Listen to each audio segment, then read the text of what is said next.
Hey, welcome to How's It channel. In today's tutorial, you will learn how to remove section breaks in Word for macOS. Open the Word document you need. Click on the paragraph symbol. The first way is the easiest.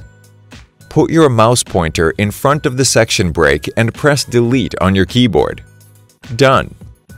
Another way is to use the Replace option. Click on Edit at the top menu bar.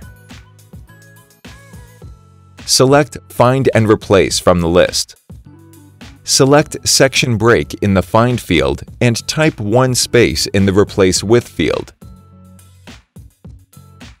Click on Replace All and OK. Done. Thanks for watching the video.